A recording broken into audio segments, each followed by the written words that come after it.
Yo, what's up mga koys? Mayong adlaw gid sa inyong tanan, especially dira sa mga suki naton nga nagabantay kag nagatanaw gid sa aton nga mga video. So, new day, new vlog. And for today's video mga koys kay part 6 na ta sa aton nga Negros Island Tourist Spot Exploration. Kag diri na naman ta sa Basay. Sa last video naton kay aton gi-explore ang Basay Defunct Airport nga kung sa diin aton gipakita sa inyo ang sitwasyon sang airport sa sini nga panahon. Kag kung ano ang nagakatabo sang una sa didto nga lugar. So balik continuation ini sa aton nga last video. Kag nagsahad ako dito nga aton pag-explore naman ang lugar nga kung sa diin sila gamina o gamaining.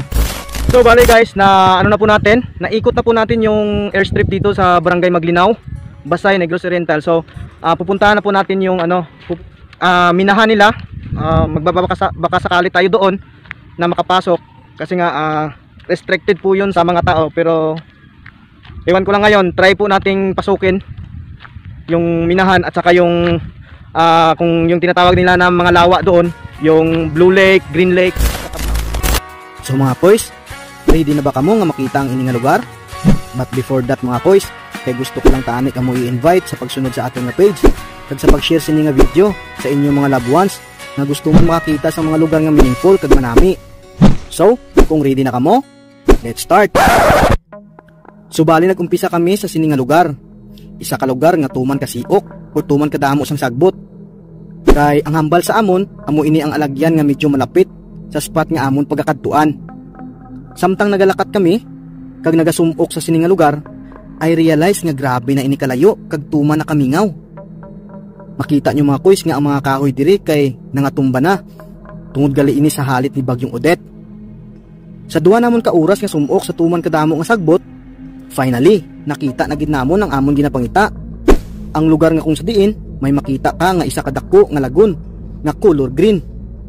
Amo ini ang lugar nga ginatawag sa subong nga Basay Open Pit.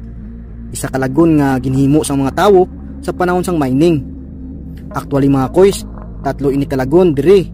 May color green nga amo ang pinakadako, blue kag itom nga medyo hindi naton makita sa kamera bangod kay medyo kadamo sa mga kahoy nga nakatabon sini.